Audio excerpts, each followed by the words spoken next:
नमस्कार, आप देख रहे हैं न्यूज 18 इंडिया। मैं हूं आपके साथ प्रीति रघुनंदन। इस वक्त की अहम खबर आ रही है। महाराष्ट्र के पालघर में 3 लोगों की पीट कर हत्या के मामले में गृह मंत्री अमित शाह ने राज्य के सीएम उद्धव ठाकरे से बात की है। गृह मंत्रालय ने इस मामले में महाराष्ट्र सरकार से पूरी रिपोर्ट भी मांगी है। अमित पांडे हमारे साथ, हमारे सहयोगी जुड़ रहे हैं। अमित, कितने दिनों में देनी है रिपोर्ट? देखिए, 1 हफ्ते के भीतर ये रिपोर्ट यहाँ पर देनी है महाराष्ट्र सरकार को, गृह मंत्रालय को। और इस घटना के सामने आने के बाद कई लोगों की तरफ से रिप्रेजेंटेशन दिया गया था गृह मंत्रालय को कि यहाँ पर इस मामले में जांच की जानी चाहिए, क्यों ऐसा हो रहा है। तो जिसके बाद आज गृह मंत्री ने बात की है और पूरे सिलसिलेवार तरीके से इस पूरे घटना की जानकारी मांगी है। जी अमित, साथ ही साथ ये बात वाकई हैरान करने वाली है कि कोई अगर कहीं से आ रहा है उसे चोर मान लिया जाए। इसमें लॉ एंड ऑर्डर को लेकर तो सवाल उठ ही रहे हैं क्योंकि पुलिस की मौजूदगी है। जो शुरुआती इन्वेस्टिगेशन है उसमें और क्या तथ्य सामने आए हैं? देखिए, भीड़ एकत्रित हुई थी और 3 लोगों की पीट कर हत्या की गई थी। और जो लोग यहाँ पर थे, काफी ज्यादा स्थानीय लोगों में रोष था और जो स्थानीय पुलिस है उस मामले की तफ्तीश कर रही है। लेकिन राष्ट्रीय परिप्रेक्ष्य में काफी जगह से इसकी यहाँ की प्रतिक्रिया आ रही थी। संत समाज से, जूना अखाड़ा के लोग थे, सबने यहाँ पर गृह मंत्रालय में शिकायत की थी कि प्रदेश सरकार अगर यहाँ पर नहीं कार्रवाई करती तो कोरोना संकट खत्म हो जाने के बाद मार्च। और इधर महाराष्ट्र में पालघर में पीट कर 3 लोगों की हत्या के मामले में बड़ी कार्रवाई हुई है। यही कार्रवाई आपको बता भी रहे थे। मामले में लापरवाही बरतने के आरोप में एक सीनियर इंस्पेक्टर और एक इंस्पेक्टर को सस्पेंड किया गया है। ये इस वक्त की बड़ी खबर है।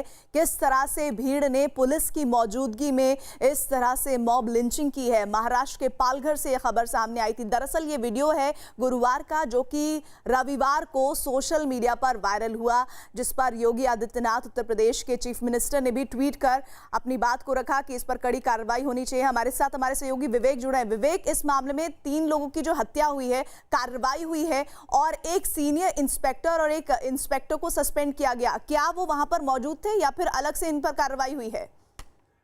प्रीति, आपको बताना चाहेंगे कि ये पूरे पालघर में 3 घटनाएं मॉब लिंचिंग और मॉब लिंचिंग करने की कोशिश हुई है। इस पर पुलिस ने 3 एफआईआर दर्ज की थी। अब ये पूरा मामला जो पालघर के कासा पुलिस स्टेशन में है, उनके ऊपर ये सवाल खड़े हो रहे हैं कि आखिरकार उन्होंने किस तरीके से लॉ एंड ऑर्डर को हैंडल किया कि 3 मॉब लिंचिंग के मामले सामने आ गए। यही वजह है कि महाराष्ट्र पुलिस ने अब इसमें कड़े कदम उठाते हुए कासा पुलिस स्टेशन के जो सीनियर इंस्पेक्टर है उनको सस्पेंड किया है। साथ ही साथ जो उनके सेकंड इन कमांड है, पीआई इंस्पेक्टर, उनको भी सस्पेंड कर दिया गया है। हालांकि पुलिस दावा कर रही है कि तीनों मामले में उन्होंने आरोपी को गिरफ्तार कर ली थी, उसके बावजूद भी ऐसे मामले रुके नहीं। तो ये अब महाराष्ट्र पुलिस ने कड़ी कार्रवाई करते हुए 2 लोगों को सस्पेंड कर दिया है और इस पूरे मामले में जांच के आदेश दिए हैं कि आखिरकार ये पूरा मामला इतना बढ़ा कैसे। जी विवेक, शुक्रिया जानकारी के लिए। आप खबर पर नजर बनाए रखें।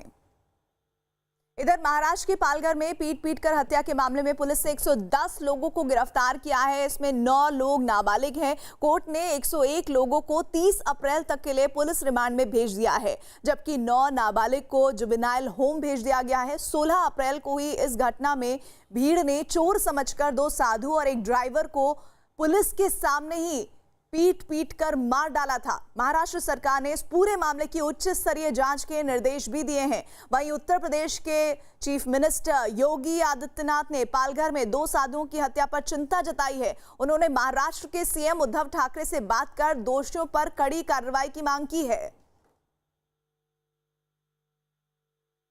यूपी के सीएम योगी आदित्यनाथ ने महाराष्ट्र के पालघर में साधुओं की हत्या के मामले में आरोपियों पर कड़ी कार्रवाई की मांग की है। उन्होंने इस मामले में महाराष्ट्र के सीएम उद्धव ठाकरे से बात भी की है और ट्वीट किया है। उसमें उन्होंने जिक्र किया है कि महाराष्ट्र के पालघर में हुई जूना अखाड़ा के संतों स्वामी कल्पवृक्ष गिरी, स्वामी सुशील गिरी और उनके ड्राइवर नीलेश तलगड़े की हत्या के संबंध में कल शाम महाराष्ट्र के मुख्यमंत्री श्री उद्धव ठाकरे से बात हुई और घटना के जिम्मेदार तत्वों के खिलाफ कठोर कार्रवाई हेतु आग्रह किया। महाराष्ट्र के माननीय मुख्यमंत्री जी द्वारा यह बताया गया कि कुछ लोग गिरफ्तार कर लिए गए हैं तथा शेष को चिन्हित कर सभी के विरुद्ध कठोर कार्रवाई की जाएगी। तो योगी आदित्यनाथ ने जूना अखाड़ा के साधुओं पर इस तरह से हमला और उनकी मौत के बाद एक ट्वीट किया है और महाराष्ट्र सरकार से और उद्धव ठाकरे जो चीफ मिनिस्टर है महाराष्ट्र सरकार के, उनसे ये अपील की है, मांग की है कि इस मामले में कड़ी कार्रवाई की जाए। महाराष्ट्र के पालघर में हुई जूना अखाड़ों के संतों, जिसमें उन्होंने जिक्र किया स्वामी कल्पवृक्ष गिरी जी, स्वामी सुशील गिरी जी और उनके ड्राइवर नीलेश तेलगड़े जी की हत्या के संबंध में कल शाम महाराष्ट्र के मुख्यमंत्री श्री उद्धव ठाकरे जी से बात की और घटना के जिम्मेदार तत्वों के खिलाफ कठोर कार्रवाई हेतु आग्रह किया। महाराष्ट्र के माननीय मुख्यमंत्री जी द्वारा ये बताया गया कि कुछ लोग गिरफ्तार कर लिए गए हैं तथा शेष को चिन्हित कर सभी के विरुद्ध कठोर कार्रवाई की जाएगी। तो पालघर में हुई पीट कर हत्या के मामले में पूर्व मुख्यमंत्री देवेंद्र फडणवीस ने राज्य की कानून व्यवस्था पर सवाल उठा दिए हैं। उद्धव सरकार पर निशाना साधते हुए फडणवीस ने मामले की निष्पक्ष जांच की मांग की है। महाराष्ट्र में कानून व्यवस्था लचर हो गई है, कानून व्यवस्था दिखाई नहीं पड़ती, इस प्रकार की अवस्था है और इसलिए हम मांग करते हैं कि तुरंत इसकी उच्च स्तरीय जांच की जाए। अपराधियों पे तो कार्रवाई करनी ही होगी, लेकिन उसके साथ साथ जिस प्रकार से पुलिस ने इसमें रोल किया है, क्या पुलिस पर कोई दबाव है कि इस प्रकार से लोगों को एक्ट करने दिया जाए, इसका भी जवाब मिलना चाहिए। अखिल भारतीय अखाड़ा परिषद ने भी महाराष्ट्र के पालघर में हुई वारदात के दोषियों को फांसी दिए जाने की मांग की है और लॉकडाउन के बाद महाराष्ट्र सरकार के खिलाफ आंदोलन का ऐलान किया है। निर्णय अभी चूंकि लॉकडाउन के कारण बैठक नहीं कर पा रहे हैं हम लोग। जैसे लॉकडाउन खत्म होगा, हमारी बात महामंत्री से हुई है, सभी पदाधिकारियों से हुई है, सब उत्तेजित हैं। 3 तारीख के बाद हम लोग प्रयास करेंगे कि सबको एक साथ ले करके महाराष्ट्र सरकार को घेरेंगे, कूच करेंगे और कार्रवाई की मांग करेंगे। नहीं तो जबरदस्त वहां आंदोलन करेंगे, सरकार के खिलाफ आंदोलन चलाएंगे। जिस तरह से संतों को मारा गया वो तो राक्षस ही मार सकता है, आदमी नहीं मार सकता है, तो आदमी नहीं है। राजस्थान के चुरू में पुलिस ने सड़कों पर घूम रहे लोगों पर जमकर लाठियां भांजी हैं। कई लोग लॉकडाउन होने के बाद भी घर से बाहर घूम रहे थे तो सामने से पुलिस वाले आ गए और फिर उन्होंने लोगों को डंडे से समझाना शुरू किया। राजस्थान सरकार पिछले कुछ दिनों से कोरोना से बचने के लिए लोगों को घरों में ही रहने की सलाह दे रही है, लेकिन जब कुछ लोग मानने को नहीं तैयार हुए तो फिर पुलिस वालों ने जिम्मेदारी संभाल ली। चुरू के रतनगढ़ कस्बे की गली गली में घुसकर पुलिस वालों ने गश्त लगानी शुरू की और फिर जो भी बिना जरूरी काम के सड़क पर टहलता मिला उस पर डंडे बरसाने शुरू कर दिए। और ये जरूरी इसलिए हो जाता है कि पुलिस लगातार अपील कर रही है, बात रख रही है कि आप घर से बाहर बेवजह मत निकलिए, लेकिन लोग हैं कि अपनी बात लगातार सामने रखते हुए कोई ना कोई दलील देते हुए सड़कों पर निकल आ रहे हैं। लेकिन अब पुलिस से सख्ती अपनाई है। राजस्थान के चुरू से ये तस्वीरें सामने आई है जो बता रही हैं कि पुलिस को अब सख्ती करने पर मजबूर होना पड़ रहा है क्योंकि लोग मान रहे हैं और लॉकडाउन के बावजूद अगर घर से बाहर निकल रहे हैं तो वो अपनी जान को तो जोखिम में डाल ही रहे हैं, दूसरे लोगों के लिए भी मुसीबत खड़ी कर सकते हैं। बिहार के रक्सौल में कोरोना वायरस पर जागरूक करने के लिए शहर की एक संस्था ने एक छोटे से नाटक का आयोजन किया। इस नाटक में यमराज और कोरोना वायरस के भेष में गली गली में घूमते कलाकारों ने लोगों को घर में रहने का संदेश दिया। नाटक का आयोजन कर कलाकारों ने दिलचस्प अंदाज में लोगों से कोरोना वायरस से बचने की अपील की। निकल के जाओगे, घर से बाहर तुम निकल के जाओगे, अपने को सुरक्षित रखिए, अपने परिवार को सुरक्षित रखिए। पूरी दुनिया में कोरोना की महामारी फैली हुई है। लॉकडाउन के बीच यूपी के महाराजगंज में फ्रांस का एक परिवार फंस गया। ये परिवार 25 मार्च को नेपाल से म्यांमार जा रहा था, लेकिन सीमा सील होने की वजह से फंस गया। एहतियात के तौर पर प्रशासन ने सभी की जांच करवाई। पूरा परिवार स्वस्थ है। आसपास के लोगों ने फ्रांस के इस परिवार की मदद की। प्रशासन की तरफ से भी पूरी मदद की जा रही है। परिवार इलाके के एक मंदिर में रुका है जहां ये लोग शिव की पूजा भी करते हैं। खाने पीने का सामान इन लोगों को बराबर दिया जा रहा है। ये लोग वहां अपने मन मुताबिक खाना बनाकर खा रहे हैं। प्रशासन की यही कोशिश है कि इन लोगों को कोई परेशानी ना हो। फ्रांस के 5 सदस्य एक परिवार आया हुआ है यहाँ पे। वो लोग सोनौली के द्वारा बॉर्डर क्रॉस करना चाहते थे, लेकिन चूँकि लॉकडाउन घोषित हो चुका था इसलिए वो क्रॉस नहीं कर पाए थे। और उसके बाद से कोल्ही के पास एक गांव है, वहीं पे ये लोग रुक गए हैं। इनसे वार्ता की गई थी कि आप होटल में रुकना चाहते हैं तो रुक लीजिए या कोई फैसिलिटी और अवेलेबल करा दी जाए।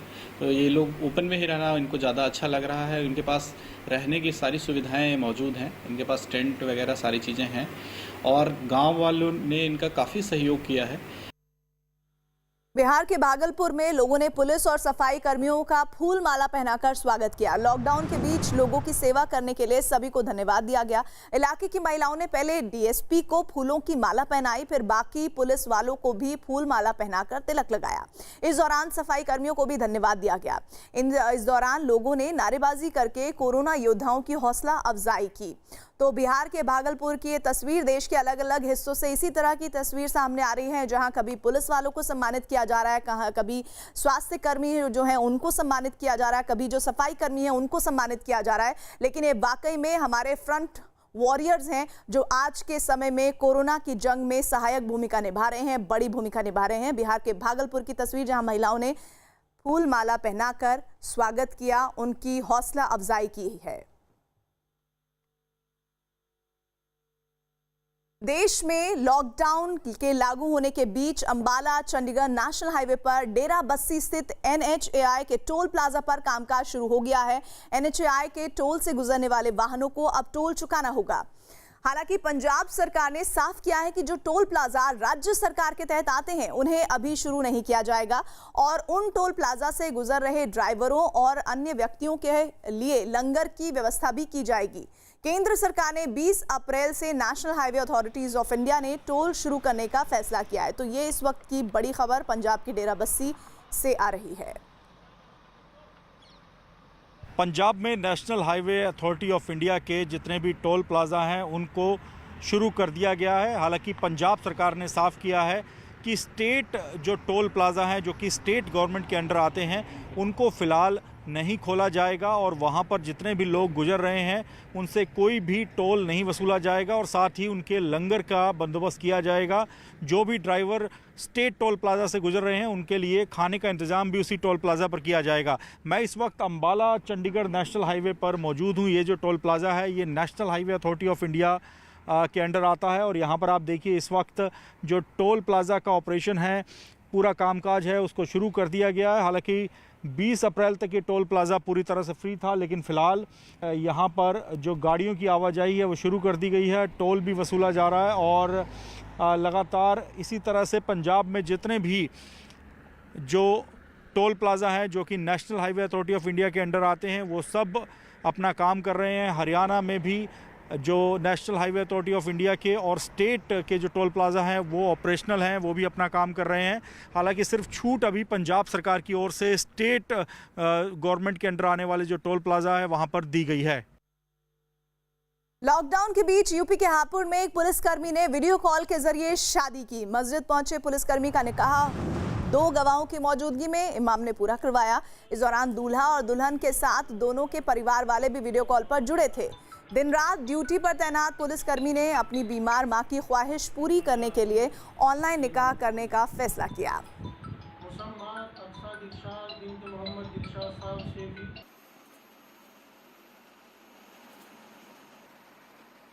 परिवार ने मेरा निकाह मार्च महीने में ही तय कर दिया था कि अप्रैल में आपकी 11 अप्रैल को शादी होनी है, किंतु लॉकडाउन की वजह से वो स्थगित करना पड़ा। लेकिन मेरी मदर जो कि 1 वर्ष पूर्व से हार्ट की पेशेंट है और उनकी स्थिति थोड़ी नाजुक चल रही है, तो उनकी इच्छा थी कि उनके सामने ही मेरा निकाह और शादी हो जाए। तो इसीलिए हमने एक जूम ऐप है जिसके लिए हमने सब लोगों को आमंत्रित किया था, इनविटेशन भेजा था। उत्तर प्रदेश के बलरामपुर में काम में जुटे परिवार वालों, पुलिस वालों, सफाई कर्मियों पर फूल बरसाकर एक बार फिर से सम्मान करने की तस्वीरें सामने आई है। लॉकडाउन के दौरान गश्त पर निकले पुलिस वालों पर सड़क के किनारे खड़े बीजेपी कार्यकर्ताओं ने फूल बरसाए और माला पहनाई। मौके पर मौजूद लोगों ने पुलिस वालों और सफाई कर्मियों को कोरोना से जारी इस लड़ाई में योद्धा बताया। इस सम्मान समारोह के दौरान मास्क, सैनिटाइजर और लंच के पैकेट भी बांटे गए। तो उत्तर प्रदेश के बलरामपुर से ये तस्वीर, जहां पर सफाई कर्मियों और पुलिस कर्मियों की तारीफ की गई, उन पर फूलों की बारिश की गई। और ये ज़रूरी इसलिए है क्योंकि आज की तारीख में जब हम अपने घरों में हैं उस वक्त ये लॉकडाउन सक्सेसफुल हो, सफल रहे, इसके लिए ये सभी एकजुट होकर काम कर रहे हैं। चाहे फ्लैग मार्च निकालना हो या फिर उन लोगों पर सख्ती करनी हो जो लॉकडाउन का पालन नहीं कर रहे हैं।